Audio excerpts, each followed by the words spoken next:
Assalamualaikum warahmatullahi wabarakatuh. Perkenalkan, nama saya Davari Fakih Fidareski dengan NPM 2306211982. Kali ini saya akan menjelaskan terkait dengan tugas awal dari praktikum karakterisasi material. Di sini ada overview-nya. Di sini saya akan menjelaskan beberapa materi. Yang pertama adalah AAS, FTIR, UV Phase, dan juga STA. Kita masuk ke bagian yang pertama, yaitu AAS atau Atomic Absorption Spectroscopy. AAS di sini adalah teknik karakterisasi material untuk mengetahui konsentrasi dari spesifik metal elemen. AAS juga sebagai teknik analisis kuantitatif yang digunakan untuk menentukan konsentrasi unsur-unsur logam dalam suatu sampel. Metode ini didasarkan pada prinsip penyerapan cahaya oleh atom-atom dalam keadaan gas pada panjang gelombang tertentu. Prinsip yang diambil dari AAS ini adalah menggunakan atom ataupun ion yang bisa menyerap cahaya secara spesifik, yang nantinya akan menghasilkan sebuah output berupa wavelength yang unik. Di sini gelombang tersebut yang nantinya akan dianalisis di komputer analisis. Di sini ada beberapa tipe dari AAS sendiri, yaitu ada yang pertama flame AAS, graphite furnace AAS, dan juga hybrid generation AAS.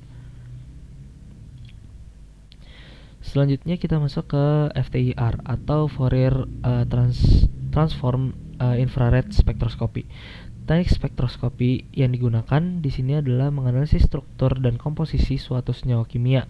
FTIR dapat menganalisis beberapa frekuensi secara bersamaan atau bisa kita sebut dengan multi elemen, atau menganalisis elemen dengan jumlah yang banyak. Prinsipnya adalah menyamakan spektrum dengan senyawa yang tidak diketahui. Jadi awalnya adalah kita harus mengspekulasikan senyawa-senyawa apa saja yang akan kita analisis, dan nantinya kita akan melihat di sebuah panduan spektrum-spektrum di angka berapa senyawa tersebut berada gitu.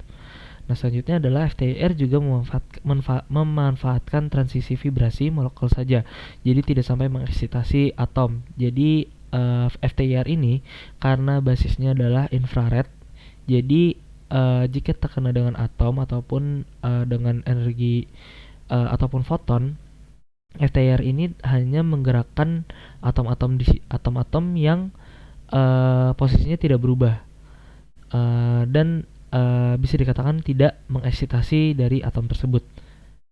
Nah, di sini ada gambarnya. Jadi cahaya elektromagnetik ataupun frekuensi elektromagnetik ini ditembakkan ke sampel, dan nantinya sampel akan ada beberapa gelombang yang diserap, yang diabsorb di sampel tersebut, dan juga ada beberapa cahaya ataupun gelombang yang diteruskan atau tidak diserap, yang bisa dinamakan dengan transmitted.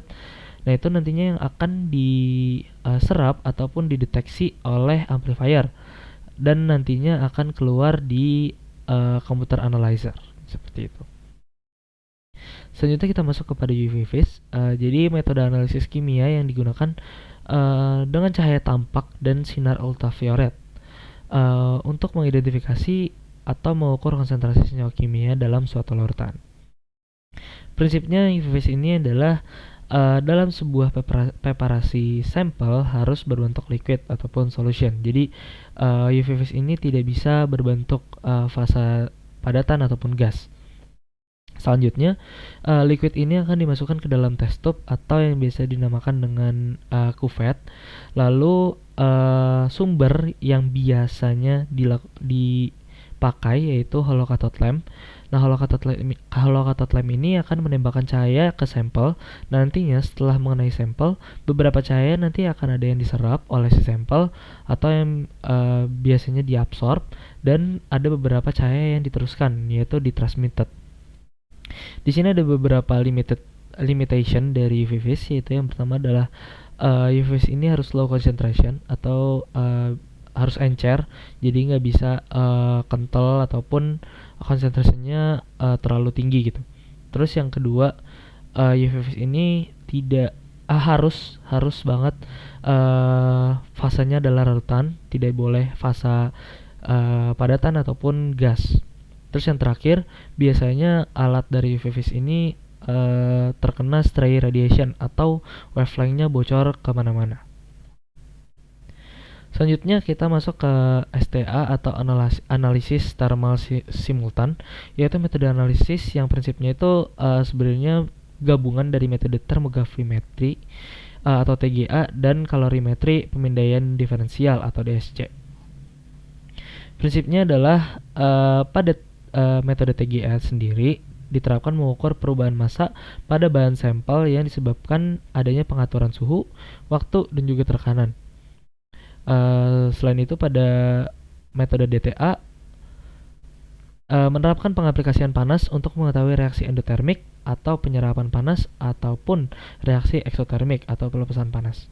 Nah, advantage dari STA ini sendiri karena STA ini adalah gabungan dari dua metode yang dimana gabungan dari TGA dan DSC, maka bisa dipastikan hasil dari analisis dari STA ini lebih komprehensif atau lebih valid lah.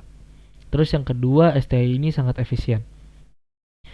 Mungkin segitu saja pemaparan dari saya, kurang lebihnya mohon maaf. Wassalamualaikum warahmatullahi wabarakatuh.